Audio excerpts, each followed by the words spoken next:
Hey YouTube, warbles on a lot here. In my montane swamp. A situation which occurs every time we get particularly heavy rain, such as we have just had. And that causes the spring under the hut to open up and flow. So I really am what you might call a montane swamp hillbilly. But be that as it may, even though I live out here in the regrowth forest, I do pay attention to what's going on, more or less, kind of, sort of, after a fashion, in the rest of the world. And so therefore, thus and because I was in a position to go public on my YouTube channel with the explanation for how come Donald Trump thought he'd been phone tapped, whereas the FBI said they'd never actually had any warrants to try and tap Trump Tower.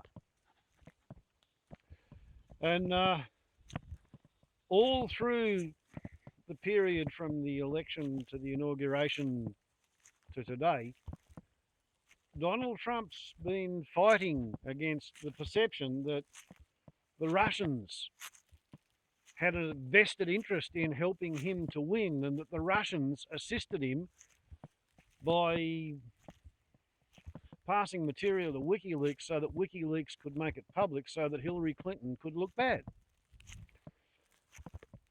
And there are still current investigations afoot in Washington trying to figure out what happened and who talked to who and why it might be so, and there's layers and layers upon layers of obfuscation and cloudiness and euphemisms and ambiguities.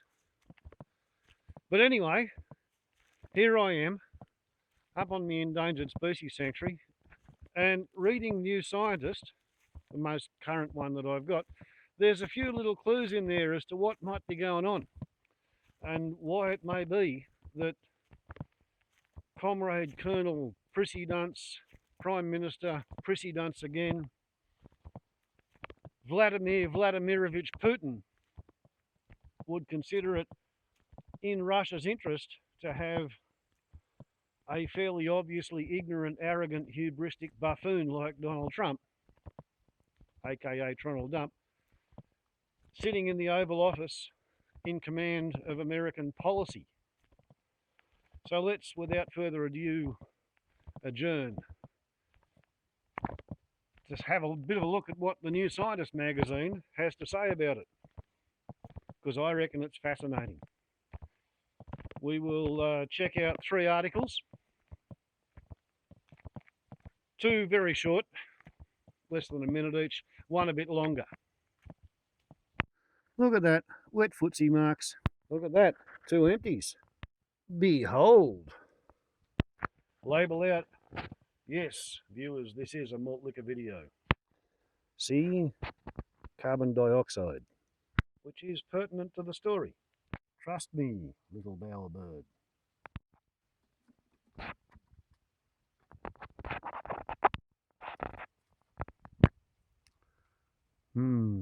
Courting behaviour, I see.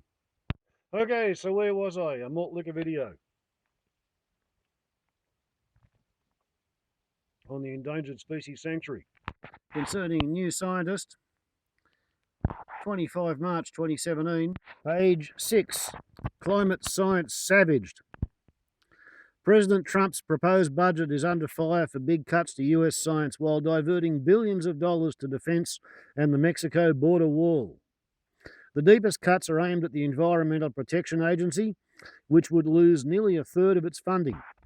The National Oceanic and Atmospheric Administration and Department of Energy are also hit. Quote, these cuts are ominous and represent a full-scale, ideologically motivated assault on environmental research, unquote, says atmospheric physicist Raymond Pierre Humbert, who sits on the Science and Security Board of the Bulletin of the Atomic Scientists. NASA's Earth Sciences Division would lose $102 million, less than feared. Casualties there include its Earth-facing instruments on DSCOVR, a satellite used to monitor climate. But the savings will be tiny as it is already launched and sending data. The budget for the year from October needs approval in Congress.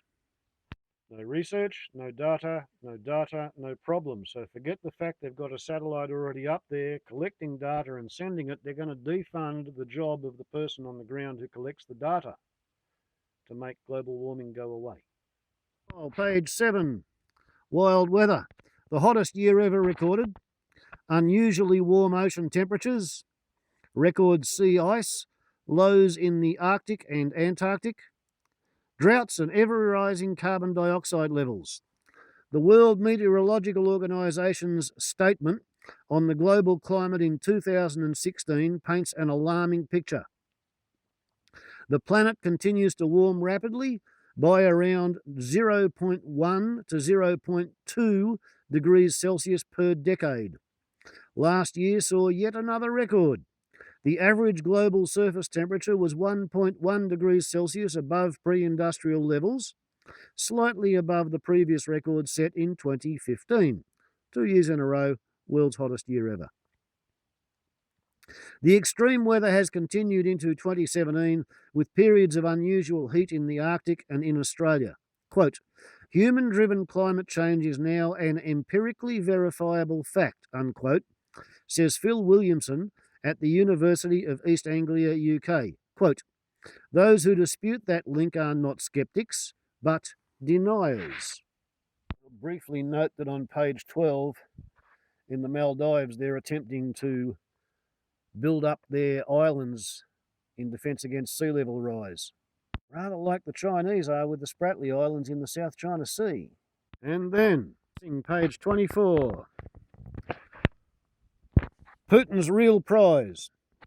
Was US climate denial the reason Russia rooted for Trump, wonders Owen Gaffney, who is an Anthropocene analyst and communicator at the Stockholm Resilience Centre and Future Earth.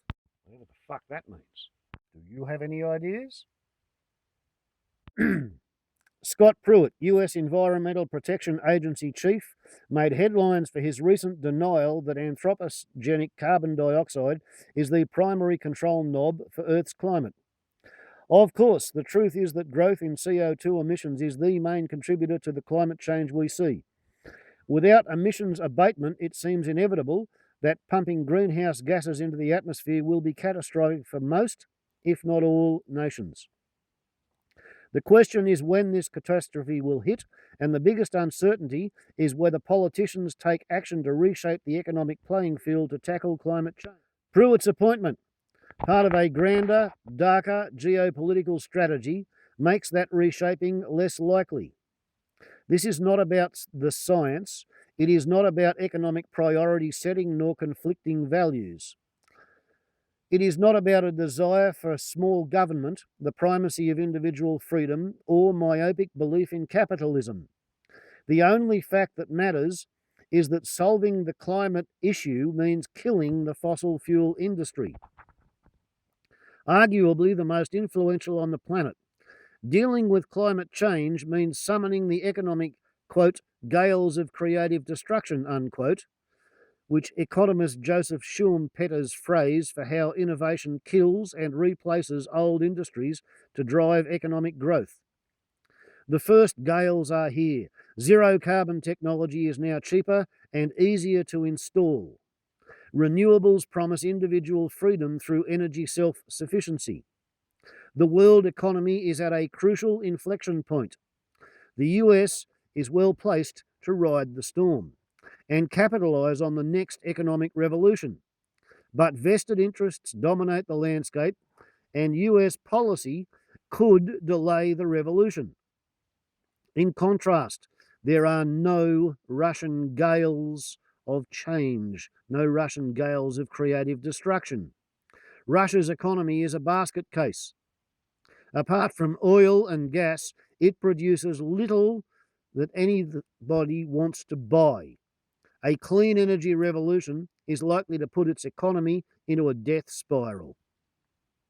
Serious questions have been asked about the role of Russia, the world's fifth largest greenhouse gas emitter and the largest oil producer, in the election of Donald Trump.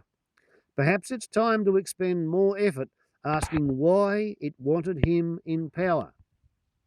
Seems pretty clear, doesn't it? Vladimir Vladimirovich Putin wanted Donald Trump to become screwed into place. Inaugurate, look up the meaning of what an augur does. To inaugurate means to screw something into place. To be inaugurated into the Oval Office and to be empowered to formulate and more or less dictate American policy.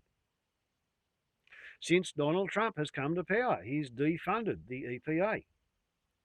He has opened up all American federal land for exploration, drilling, mining, logging, and extraction. He has repealed anti-pollution laws. He's done everything he could to try and make it easier for obsolete fossil fuel technology to try and make itself able to sell itself more cheaply in order to try and compete with alternative energy, renewable generation sources. Truly, that's what Prissydunce Trundled the Dump has been doing. Their theory is that if they can shut down NASA's Earth science research, then nobody will notice that the weather is getting worse. Their theory is that nobody will notice that global warming is progressively, successively, with the increasing intensity and increasing frequency of the extreme weather events, deconstructing the social infrastructure and the productivity, the profitability, the economic basis of industrialized civilization on planet Earth. The faster humans burn fossil fuel, the faster and the quicker the environment's going to smack us down pretty much back to caveman status. And the really, really, really scary bit is that the global warming and the wild weather effects we're picking up at the moment, like Cyclone Debbie that just slowed down to 6 kilometres an hour so it could rain on everywhere in Queensland for 24 hours continuously before coming down to hammer the tourist strip of the New South Wales coast. All of this shit, everything we're getting now, it's a result of carbon dioxide that we released into the atmosphere 25 years ago. So if we get completely stymied and stopped and shut down as a civilization, the weather's still going to get worse for 25 years. And if the methane clathrate gun is fired, if we've hit the tipping point and started to bubble up the methane, then yeah, we may finish up like Venus, where life on Earth is not possible. And apparently, an attempt to get 5 more years of prosperity for the Soviet revivalists in Russia is why Vladimir Vladimirovich Putin has assisted Donald Trump to become the Prissydunce of Uncle Spam. Warbles on a lot to YouTube. Now we understand.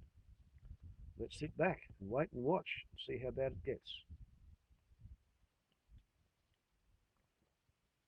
Ciao. Brought to you courtesy of New Scientist magazine, the Antipodean edition.